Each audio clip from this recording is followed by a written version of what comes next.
જય Shri Krishna, good morning. કેમ છો?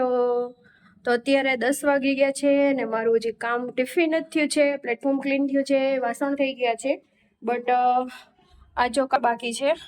તો એક ફાઇનલ કોટ એમાં નાખવાનો છે, જે મારા પેલી વાટક્યું ને બધું મૂકવાનું છે. તો કોટ નાખી નાખો ને તો રોંઢો થાય ને 5 વાગે ને તો એકદમ સરસ રીતે ક્લીન થઈ જાય. તો સાંજે બંને નીકળી જાય તો સાંજે પાછી બીજી ડીશ નાખી દઉં તો એ ફટાફટ ફિનિશ થઈ જાય. અને બસ મારે હવે વિડીયો શૂટ પેલો ડીશ રેડી થઈ ગઈ છે. તો અત્યારે વાતાવરણ સારું છે તો મેં એનો ફાઇનલ જે શોર્ટ વિડીયો હોય ને તો મેં વિડીયો શૂટ કરી લઉં. તો બસ અત્યારે રેઝિનનું પહેલાં કરી લઉં અને પછી વિડીયો શૂટ કરી લઉં, પછી હંજવારી કાઢીશ અને બીજું બધું કામ કરીશ. તો ચલો મળીએ. અને હા ફ્રેન્ડ્સ, વિડીયોમાં તમે નવા હોય, વિડીયોમાં પહેલી વાર આવ્યા હોય, વિડીયો ગમતો હોય તો લાઈક, શેર અને સબસ્ક્રાઈબ કરવાનું બિલકુલ ભૂલતા નહીં.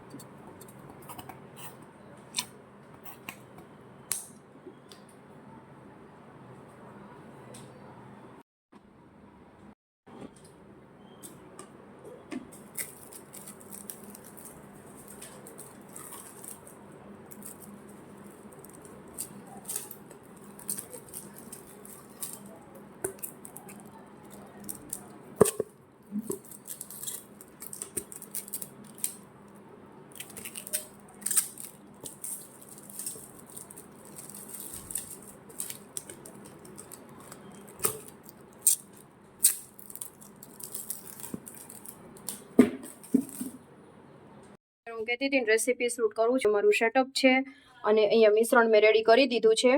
મસ્ત મજાના ખાલી 5 થી 7 મિનિટમાં બની જાય એવા જે કાજુ મલાઈ પેંડા બનાવું છું. આની રેસીપી જોતી હોય તો મારી બ્રજકુક ચેનલમાં આવી જશે. આમાં થોડી તમને હાઇલાઇટ આપી દઈશ એટલે તમને ખબર પડે કે કેવી રીતે બનાવવાના છે. અને ઇન્સ્ટન્ટ બની જાય છે અને બજાર કરતાં કેટલા સરસ બની જાય છે ઘરે, અને ટેસ્ટમાં પણ બજાર કરતાં ખૂબ જ સરસ લાગે છે. તો મારે હવે પિસ્તાની છે ને કતરણ કરવાની બાકી છે, તો બસ એ કરી લઉં. અને અહીંયા મિશ્રણ રેડી થઈ ગયું છે, પછી હમણાં ગેસ ઉપર ચડાવીશ. તો મારી મીઠાઈ છે ને બની ગઈ છે. આનો ફાઇનલ વિડીયો પણ મેં શૂટ કરી લીધો છે અને એકદમ મજેદાર છે. અને તમે લોકો છે ને રક્ષાબંધનમાં ભાઈને ખવડાવશો ને તો ભાઈ છે ને ખુશખુશાલ થઈ જશે કે આ મીઠાઈ તું ક્યાંથી લાવી. એટલી સરસ કાજુ મલાઈ પેંડા બનશે ફ્રેન્ડ્સ. તો જરૂરથી તમે લોકો પણ ટ્રાય કરજો. આની રેસીપી જોતી હોય તો બ્રજકુક ચેનલમાં આવી ગઈ હશે ફ્રેન્ડ્સ, તો ત્યાં તમે વિઝિટ કરી લેજો. ફ્રેન્ડ્સ, તો અત્યારે વાગી ગયા છે 7:15. મારે બ્લોગ કરવાનો છે ને ટાઈમ જ નથી મળ્યો, કારણ કે એક છે ને રાખડી શીખવા માટેના કસ્ટમર કે બેન આવી ગયા હતા કે શીખવાડું, તો કે ચલો શીખવાડું, કંઈ વાંધો નહીં, જેના નસીબનું હશે ને તો મળવાનું જ છે, એવું તો કંઈ છે નહીં. તો એ કે મેં કીધું કંઈ વાંધો નહીં, આવો. તો એટલે એ આવ્યા હતા અત્યારે રાખડી શીખવા માટે. તો બસ એને શીખવાડતી હતી ને હવે છે ને જો અત્યારે આ રાખડી બનાવું છું. ટોટલ મારે 5, 6 ને 7 રાખડી બનાવવાની છે. તો અત્યારે મેં કીધું બનાવી નાખું એ. અને આટલા પેન્ડલ લીધા હતા પણ આમાંથી કંઈ થયું નહીં, એટલે જુઓ હવે કેટલી બનાવું, શું કરું. આને તો જે સેલી છે ને એ બધી વિચાર છે કે અત્યારે પૂરી કરી દઉં. હાર્ડ રાખડી છે ને, જે હાર્ડ તો 2 જ છે, સેલી છે, તો મેં કીધું એ પૂરી કરી દઉં. અને બસ પછી થેપલા કરવાનો વિચાર છે કે થેપલા કરી નાખીશ. હમણાં કેટલા ટાઈમથી કંઈ ખાધું નથી, તો હવે એને ખાવાનું બધું સ્ટાર્ટ કરી દીધું છે. તો મેં કીધું ચલો આજે થેપલા કરીશ. આલુ પરોઠા કરવા હતા બટ બટેટા એટલા છે નહીં અને આલુ પરોઠામાં વાર લાગે, અને અત્યારે મારે મેં કીધું પૂરું કરી દઉં ને તો કાલે એને એટલી વસ્તુ આપી દેવાય એટલા માટે.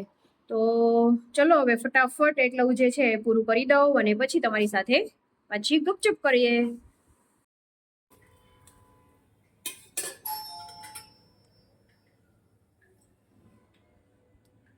તેલ મારતા મારતા આવી ગયા છે. કેમ, શું થયું તમને? તો જો અહીંયા થેપલા બને છે, આટલા બની ગયા છે ને એક થેપલું રહ્યું છે. તો એ આવી પણ ગયા છે. તો બસ હવે જમવા બેસી જશું. આજે ટાઈમસર છે એટલે હું મોડી છું એકચ્યુઅલી, એવું છે, કારણ કે રાખડી કરતી હતી એટલે લેટ થઈ ગયું છે. તો બસ જમી લઈશું ને ફ્રી થઈ જશું. તો ચલો હમણાં જમવા બેસી જશું.